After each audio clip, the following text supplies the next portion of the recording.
I lost a lot of friends because I didn't get vaxxed. The whole art world is liberal. I had the drummer from Pearl Jam about to spend a huge amount of money, picked all these paintings, and then sent me a email saying that I support capitalism, so he can't support me. The drummer from Pearl Jam. Jim Breuer. Jim Breuer. Jim Breuer. Jim Breuer. Jim Breuer. Hey, this is Jim Breuer.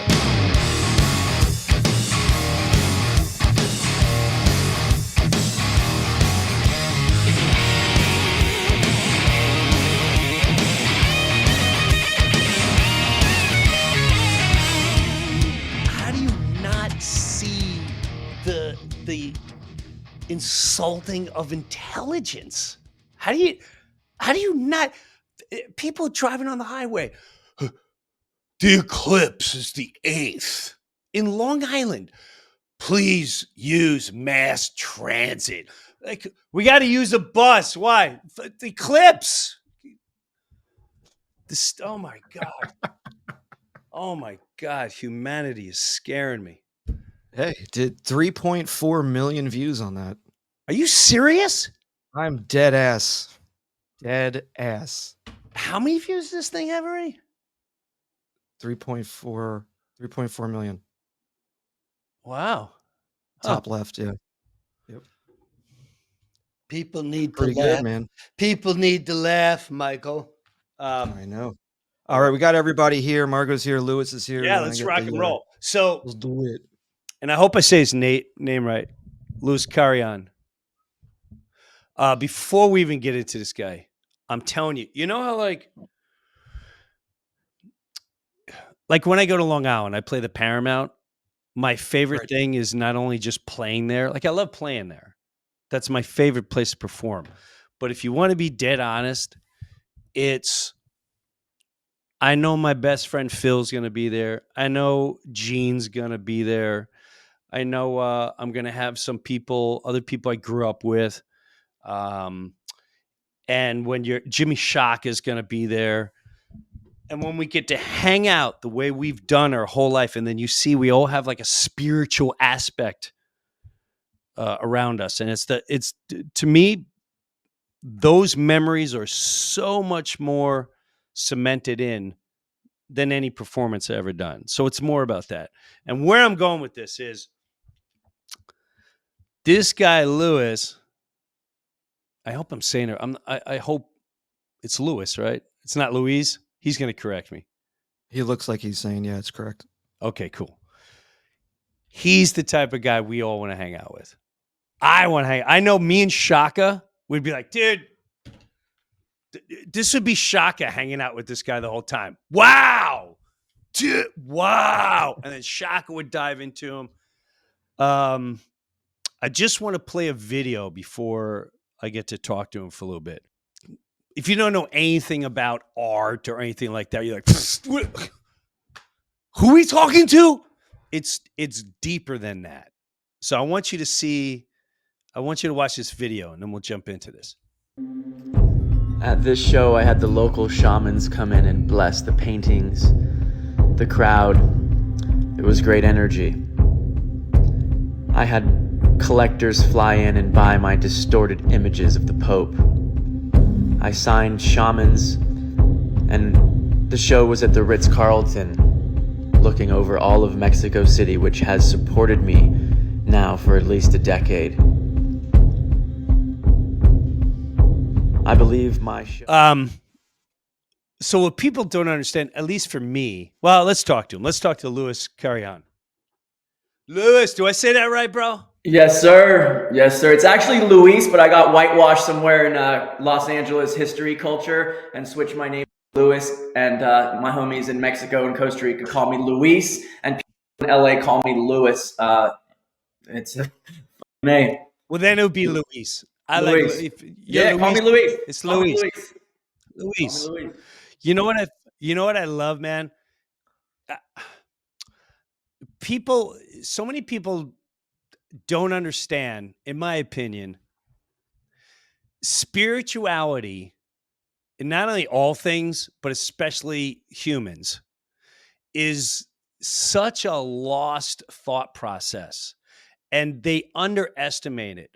And that's what, when people look at art, if you're into art, you're either, some people don't see it, just like they don't see a certain way comedy is, or music. All these things are connected to spirituality.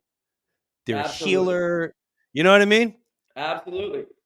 Yeah, you're not going to get to your direct line of anything, and you're not going to be good at anything until you surrender to the peace of everything else, because you're constantly going to be caring what other people think and have cortisol rushing, and you're going to constantly be trying to get to where you want to be. And unfortunately, people that are try so hard can't just like find the peace in the spirit and put the universe and God together. And when that happens, you can like dive into your craft, and then all the consumers will be able to feel that. And most of the consumers are just the zombies. You know what I mean? Unfortunately.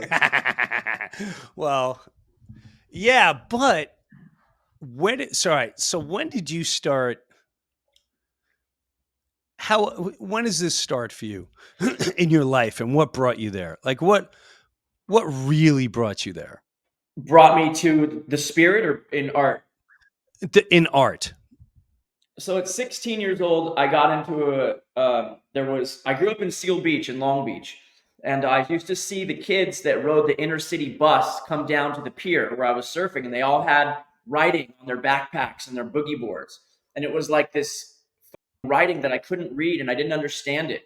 And all these kids were listening to Bob Marley, and they were smoking weed already, and they were like latchkey kids that used to ride in the bus from North Long Beach and Long Beach. And I was like watching their little tags and all their little messages, and I was like, what are these messages? So graffiti was the first line of creativity that I was always drawing, and I was good at art. And graffiti is what addicted me to be able to break the boundaries of communication out of society and be able to put my mark, unwillingly or willingly, to society. So forcing people to see something that you've been doing, and invading the public space. So that's how it started for me, and it became my first real addiction. So, if you don't mind me asking, are your parents together at this point? Like, what does your house look like? Is My, your parent? yeah, my parents are together. I grew up in an alcoholic at a younger age. Father was an alcoholic, drugs, went to rehab and shit, and did what he had to do to save his family. So yeah, my parents are together, but they're both longshoremen. They're working on the port of Long Beach. My Mexican side of my family comes from Wilmington, and so my pops always wanted to get me out of that, you know, moved to Long Yep. Beach and Seal Beach. So, they brought me to a predominantly white neighborhood, and Right. I still found the streets. It's but yeah, graffiti, S- man. So when you were all right, well, let me ask you this, because I was like I grew up in Valley Stream, Long Island, and we were very white, like Mhm. very white. And anytime, like at that time, even if it was like any type of Latino, and it could be Puerto Rican, we just summed it all together. Oh my God, it's one of the I could never imagine the other side, because I always think about that. And we were like, oh my God, it's Eddie Gonzalez. Like, he's got a knife. He's probably 40 of them in the face. He's going to stab you to death. That's all taught and all that. Are you going through all that when you're in this neighborhood? Or you probably had like one or two kids like, hey, man, we're cool. But I would think mostly, though, everyone's looking at you and Yeah, talking, this or is no? yeah, this is before like the inner city kids got bussed into those schools. This is in like the late '80s. So like, Yeah. yeah, so Yeah. like, yeah, I was called a beaner for the first time. I didn't even know what a beaner was, and I get down to You this didn't even know school. that. I Right, got, I right, get right. moved. I get moved to the beach, and I get like beaner, and like I'm like beaner, like, and there was some black kids at the school, couple brown skin kids, but it was like, you know, yeah, but that's when the No, inner I know, city Bill. Well, kid, yeah, I like talking about that because people are afraid to talk about that. And I'm like, I'll be the first one to tell you, I was taught the worst of the worst. And thank God, you learn, you live, and you teach yourself. But so, all right, man, your upbringing isn't, you kind of get your ass kicked trying to find your way. That's what Yeah, but like, that's what I see. And so yeah, yeah, go so ahead. like and then I met all these inner city kids and I got addicted to graffiti and I started hitting the Yeah. freeways and started painting and I got in this nasty ass graffiti crew at a young age called KBH with a bunch of rappers and taggers and gangsters and no longer wanted to go to baseball and I was a sponsored surfer and a sponsored skateboarder. I was like the little golden child of fucking Seal Beach. Like I was sponsored by 12 years old, winning the 15 and under division at 11. So once I found graffiti in like the inner city, like, my parents weren't around. I had a lot of trauma from my parents and the fighting and the alcoholism. They got sober, they figured it out. But at a young age, I had to go back and understand how I ended up so fucking high risk. My whole life's been really high risk. And I turned to the streets at a young age, started selling drugs, and ultimately turned into a drug addict, fucking alcoholic that ended up in federal prison for years. And I come from a great family at the beach. So I've spent my whole life like figuring out the psychology of why I'm so high risk. And it's really turned my art and my spirituality.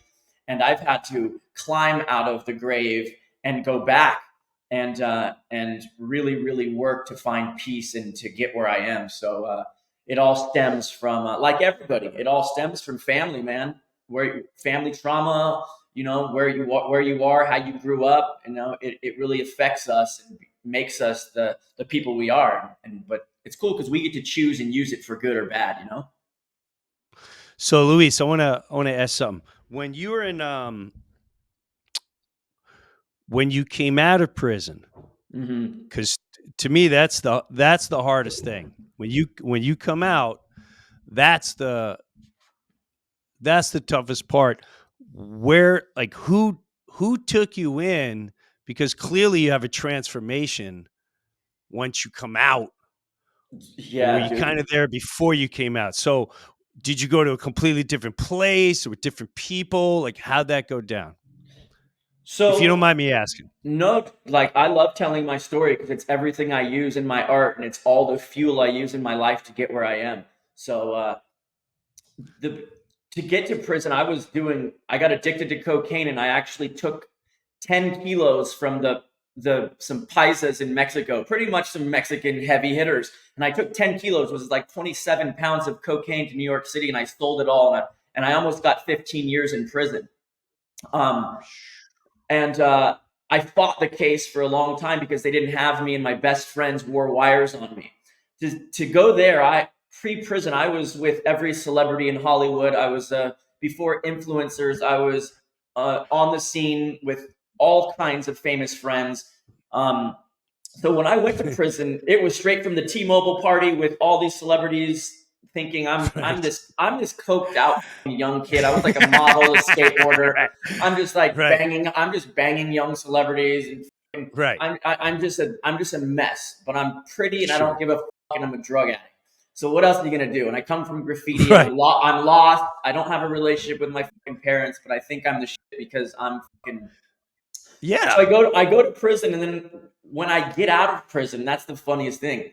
The parole officers in all these states, they want you to they don't give a shit about you.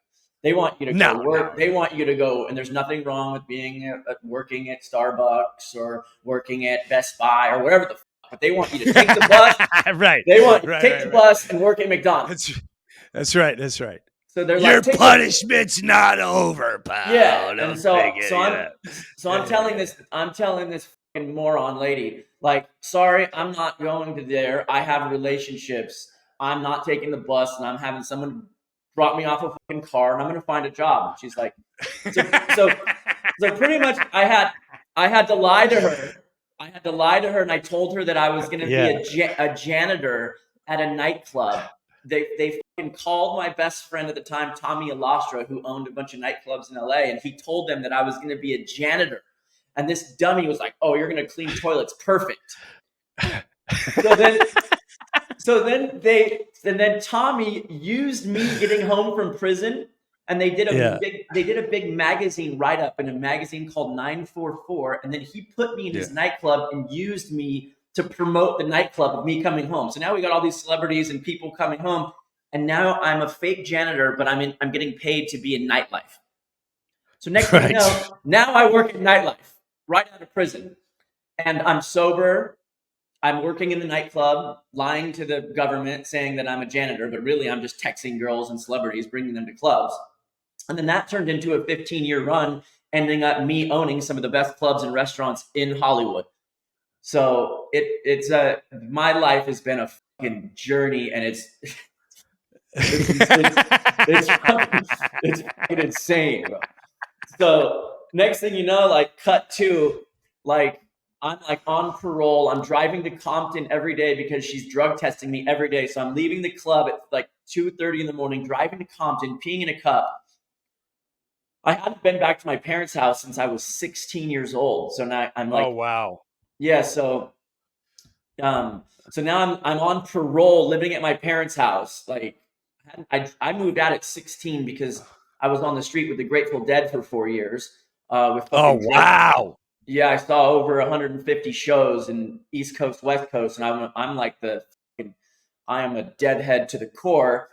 And that literally was just drugs and graffiti all over the United States of America in a car with spray paint and drugs. Like the ultimate freedom. Like who doesn't want to do like that was it for me. Because it was a Yeah. sense of family as well too, because I was broken. So I'm a culmination of fucking being broken and learning and picking up all the pieces and using art to fucking surfing and all my shit to better myself. And now I like to try to be a service, give thanks and praises. But it's What is it? Well, now don't you have like too much on your plate? Like, what do you, it's a dude, lot, man. man, I mean, when you say restaurant, I know friends that know restaurants. Now I know you're not in there, every day and all that, and it's more whatever, but still, that's a lot. So, dude, I left that industry 4 years ago. So I was one of the owners of Hwood Group. We had Bootsy Bellows, Nice Guy, and Delilah. I helped raise the money for Delilah by putting 17 models on a fucking yacht in the Cannes Film Festival. You want to talk about that industry being disgusting? Like my job was to get celebrities, big celebrities, and put models around them to raise money and make money. So I learned a craft. I dropped out of school when I was 16 years old, and Right. I had no talent. As far as you're going through society, people are going to tell you this. When I realized the money I could make in nightlife and opening restaurants and clubs, it was insane. And the ego of bumping elbows, having all these celebrities around, and dating the hottest girls on the planet for years, you become just a gross human being. And as fucking spirituality started coming into my life, dude, I hit 40 years old and I didn't care about the money. I didn't care about none of it, dude. I was just like, I'm not doing this. I can't do this. I'll die doing this. And so I told myself when my art career made financially the same as my nightlife, I would walk away with no fucking questions. So I got free. How do you even begin to so you come out of the prison, but how do you open up your first club? How do you even do that? How's that happen? So when I got out of prison, Paris Hilton hosted my first art show on MTV because Paris was a really good friend of mine and always had my back. I dressed her for The Simple Life. Her and Nicole Richie was my friend as well. AM was my friend. Rest in peace, DJ AM. I was very tied into like a very certain group of like the richest kids in Hollywood, and they kind of let me in because I was from the opposite side of the tracks and I had better drugs than most people.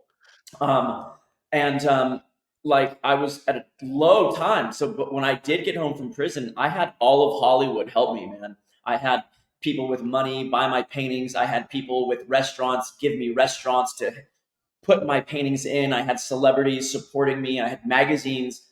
My life hasn't really been real. It's been like this delusional movie that like I vision and it happens. Um, it's so yeah, I come home and I had help from Hollywood and big people to try to raise me up and in nightclubs in LA, it happens right now in LA. There are guys right now that get paid to bring women, young women, models to What's that young? dude older than 18, under 21, and the club owners there don't care if there's real models and they're hot They're and on around the their world. are they there on their will? Meaning, yes, they're Yes, working, yes, yes. but okay. They're no, but they're not getting paid. That's the thing, dude. They eat for free at the best restaurants. They eat for free. These girls are broke. They're living in model apartments. They're from foreign countries. They don't have a fucking shekel to their name. They have a big dream and a pretty face, and then LA washes them out, puts them in nightclubs, puts them around celebrities. And this is the thing, dude. This is a huge business, and it's gross, man. And it took me 10 years to realize, like it wasn't it's just it wasn't me and I was doing it for money and um it was Well, it was a hard thing because you're not abusing anybody, you're inviting them to nightclubs and you're feeding them, and who doesn't want to go dance, and these girls are around big celebrities, so everybody's getting like a piece of ego. um but yeah, so the but spirit that's pulled what's me out of. sold really. Yeah, that's what's sold really hard. That's what's sold to us since we're children, which people just don't. People, I don't know if enough people understand. Like when you were talking about, if you don't mind me asking, um, we don't have to get into names, but clearly you were around people, um, and it seemed like some of them were celebrity kids, or we'll say billionaire children. Did you notice that a lot of those kids are really lost because their parents they got what's the drive if you already got a money for lifetimes, but now you don't know who you are. Your identity is I'm so and so's kid. Did you? Because I would imagine you got close to a lot of people more than just we're hanging out, and before I used to deal, but those end up in deep conversations. Did you run across that? And then if you did, I'm sure you did you start to see things a little differently? Like, I I got really close to a lot of some of the richest families in LA, Beverly Hills, Bel Air, like with their kids. And the moms yeah, all loved me because yeah, I don't have a filter and I'm real, and I used to keep it real. And these rich kids, man, I realized that like they had more problems than any of the broke kids from my graffiti crew. Like, because right. they had access to everything and anything, and had more money and could buy drugs. Like I'd never seen money like that. Like between like pulling up before Uber, like pulling up in a black car. Black cars, like a black SUV before Uber was a lot of money, dude. We didn't have that shit in Long Yeah, Beach that and was a Seal big Beach. deal. It was a big deal. So when you're rolling around with six of the richest kids in LA and you pull up to the dope man's house at 3 in the morning and everyone's like, pull out your money. And next thing you know, I'm sitting there looking down like, dude, I don't even have any fucking money. Dude, like these fools are like pulling out like, it was a whole different world. It was a whole different world for me. Yeah, So, and as an yeah, hustler, and as somebody that wanted friends up there and was looking to fit in and had new peers, I became friends with a lot of these people and watched a lot of them go to rehab. Was friendly with a lot of their parents. There was a lot of overdoses and there was a lot of crazy stuff, and I'm still friends with lots of them, but at the very end of the day, a lot of those, people grow up and they do their thing. yeah. But Hollywood is something that I still is a great experience for me. Um, and it's a trip, and now I've removed myself completely. Hmm. Well, it's not an easy thing to do. So what is your newest venture? Where are you heading? What's the newest venture for you, Luis? Luis. Luis, Man, my art is doing so good right now. You know, the art world's a little different. I actually don't even know what the art world is. But my paintings, like I'm selling paintings all over the world. Right now I'm sitting in one of my studios in Joshua Tree. I live in Joshua Tree, and I decided that I wanted to build homes and design homes around my life and my travels. I lived all over the world. Nightlife took me everywhere for 15 years. So I was literally all over the world surfing and seeing stuff. And so I've been out in Joshua Tree for years now, and I've been building homes. I have a huge 6,000 square foot studio here with multiple studios. So I paint, and uh, also have a development in Costa Rica, outside of Tamarindo, and I'm building a boutique hotel for my friends. And I'm just building for my friends right now, and I'm selling paintings to finance it. And I feel really blessed, and I'm in a creative realm, and all the I'm still fucking like still live wire. I'm still high risk as fuck, and I know my mind. So I've been sober off alcohol. I've been sober off alcohol and cocaine for 10 years. So Okay. as long as I can keep that, like stay off the booze and the coke, my life with God is like this. It just, there's lessons, and I just keep learning and I keep rising. Yeah, So yeah. by the grace of God, as long as I don't slip and fucking have a shot of tequila and fucking snort a line and end up in Tijuana or some shit, I'll be feel like I'm good. Oh my God. Well, it seems like you're on a good streak for now. Dude, You yeah. know, once it Yeah. balances out, it feels good. Man, I feel like I'm Psychedelics. I do a lot of psychedelics, like what? like mushrooms. I smoke DMT. If I'm having a really low time in my mind, I have about 5 bad days a year. Like where it's not depression, but I just don't feel like I feel like I'm human. About 5 days a year, I feel emotional. I feel like the zombies that I see, just people, the negative, just all these negative Nancy's that society is just turned into mush brain news following putts.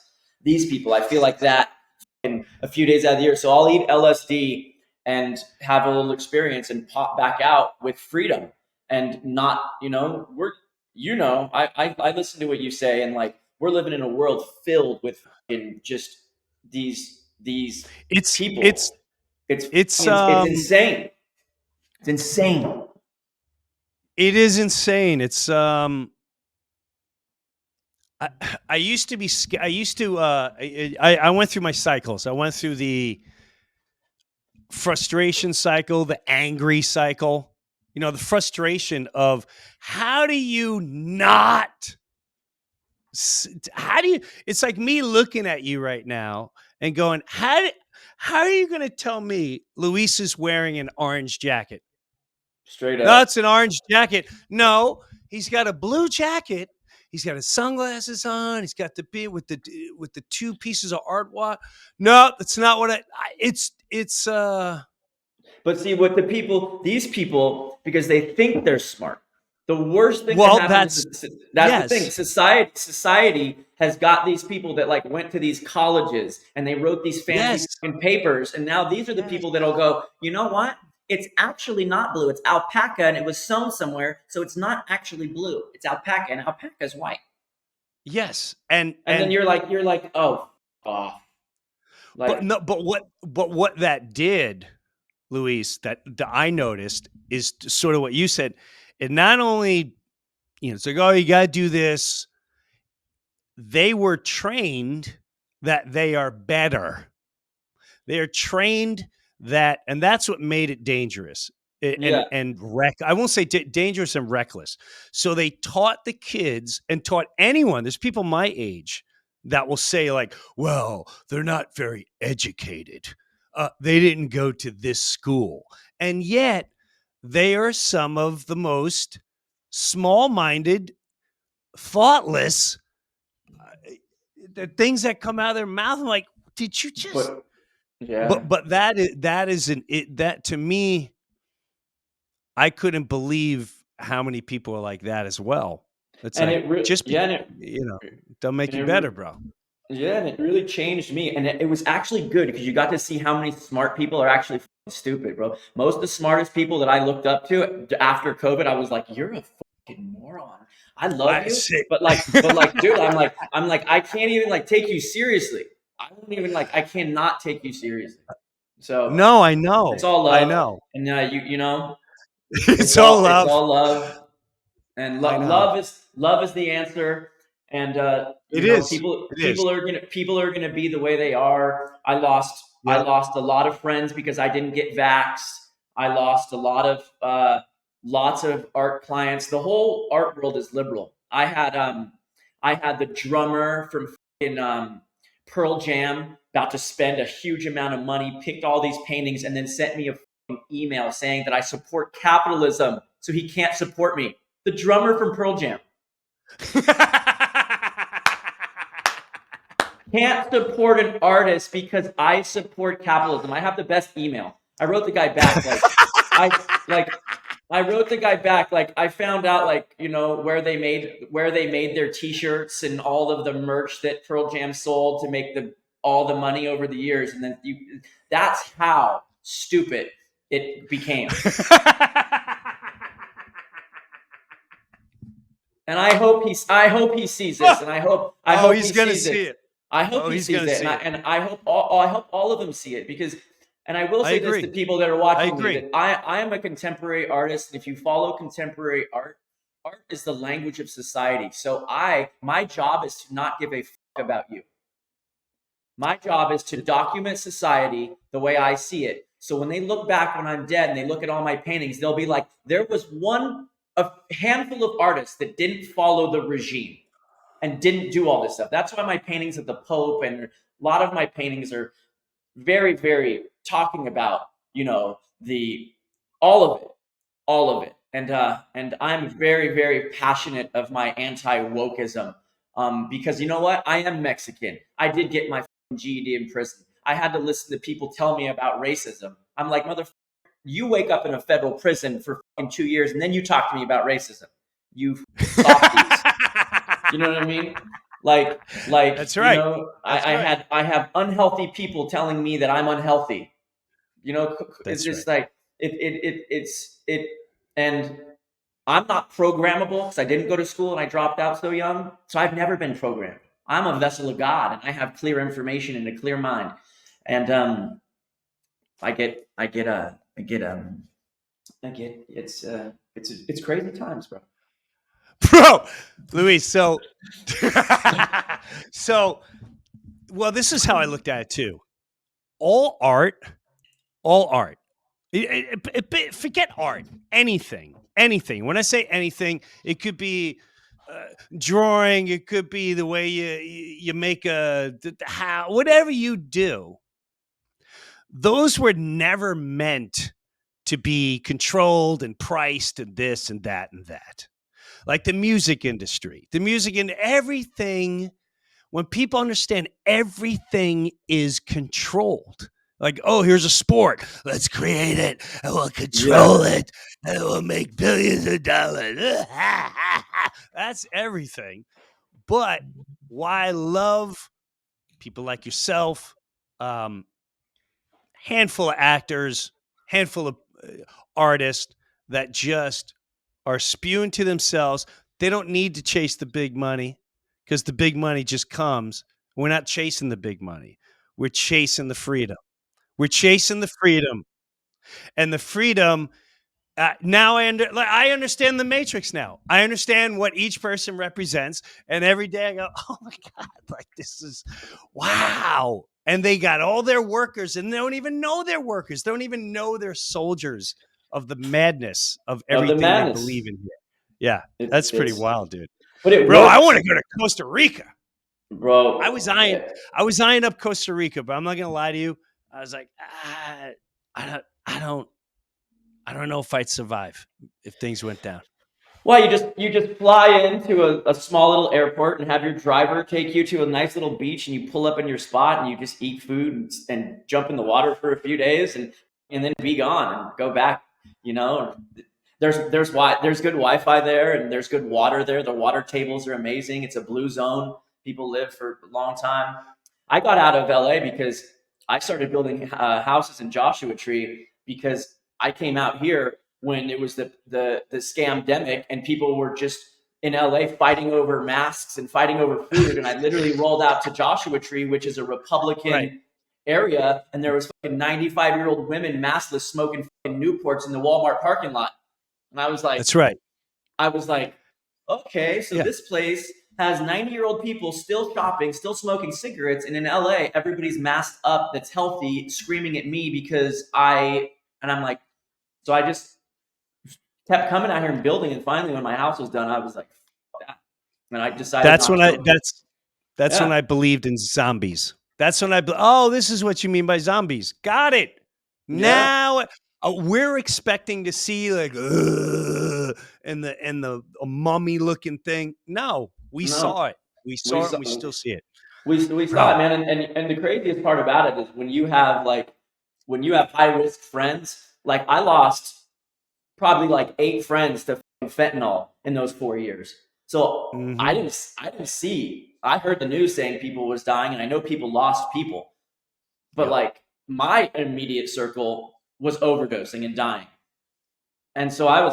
I was like, they're literally, and a lot of the people that overdosed, a few of my friends, they were full like scared and following the media and were just living in fear and like Yeah. went into dark, dark places by themselves and literally overdosed. And so it's like the mind control of the media and that whole thing is absolutely real. And like I feel like it wasn't fucking good, man. It made and for the real people who can critical thinkers, it really opened our eyes to the world. You know, Absolutely, bro. Well, I'll tell you this. I pray we get that. Can we talk more and more? Because this could go on for 9 hours for me. This could absolutely, go on. I want to set up hours to hang out and talk with you. Um, anytime. you mentioned you mentioned something that we all saw, that I saw, and people living in fear. You've lost friends. Uh, People took their lives. The fentanyl, all that. I saw it. People don't people don't they underestimate the power of fear. Fear controls your mind, your emotions, your spirit, your actions, how you think, how you interact. Fear that they pump in your face every day of your life can make you murder, will make you hate, will make you kill. You don't know anything about another country, but you're willing to say in the pride of whatever you put behind it and get involved with something you know nothing about slaying other human beings. That is the power of fear. Well, we'll be next. But dudes like you, Luis, And you, you you have created, and you are amongst many other people. I believe it is the time of the power of the fearless. And we're going to 100%. get our knocks and we're going to get our threats and things are going to happen. But the power of the fearless, it's time. And I'm Yeah, so because glad I got the. Yeah, yeah. go ahead. No, I'm just one last thing, and I listened to what you said, and that's so awesome. But you're right. You're right because the people that live in fear, they're weak, and I'm sad to say that. But like when you live in fear and you have the cortisol, and you're never going to excel, and you can't win because you've already lost in your mind and your spirit, and that's where spirituality and God comes. That's where Correct. having the spiritual stamina and the mental and spiritual endurance to win. And when you free yourself from fear and you change the way you eat, you change the way you breathe, you change your life and your body and everything. Like, so many people are walking around saying, I don't feel good, but they don't get up and breathe, do push ups, run, sprint, get in the sun. Everybody is just crumbling with food and media and their phones. And we are going to have a resurgence of the Lord and of spirituality, and the people that hold fear, they're just going to crumble because you cannot beat light, brother. You cannot beat freedom and you cannot beat light. Amen to that, man. Amen to that. Luis, Carreon, this is such a pleasure. As well, brother. I thank you for coming on. I hope you come back. I'd love to have way more conversations with you.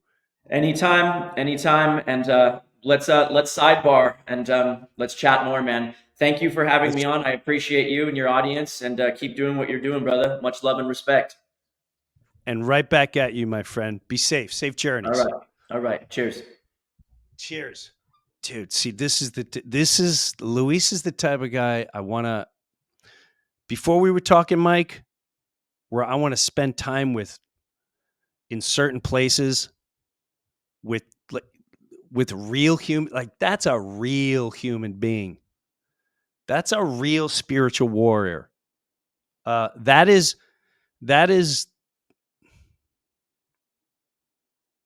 I don't talk about a lot of things he talked about, but I've experienced a lot that he talked about, and I don't put that out there. And when you understand human beings like Luis, you understand that they're so strong within because they went through every imaginable war you can ever think upon, and that most likely is your worst nightmare. Something you would never be able to handle. Guys like Luis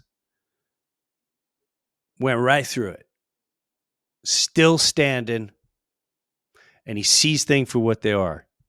And I'm really glad I got to talk with him today. I want to go fly and hang. I need more time with him. I want to we got to get into a much heavier session. All right, bro. Spirituality. Just like what's my rock band? Yes, there's Metallica. Yes, there's, of course, Judas Priest, who I'm going to see. This is so juvenile to say. Like, Luis, if you heard me talking about this now, I'd be like, dude, we just had a great conversation. Now you're going to go see a rock band? But System of a Down, that song Science is such a great song. Just read the lyrics. Spirit moves through all things. Science can never define that. Science, keep chasing your false idols. Keep believing everything the idols say. It's never going to end up good. Good hanging out. Have a good one. We'll talk soon. Check out Luis Carreon's art. And I almost don't want to, I wish he wouldn't talk about his other stuff because I don't want a lot of people to know about it. I just want really cool people to know.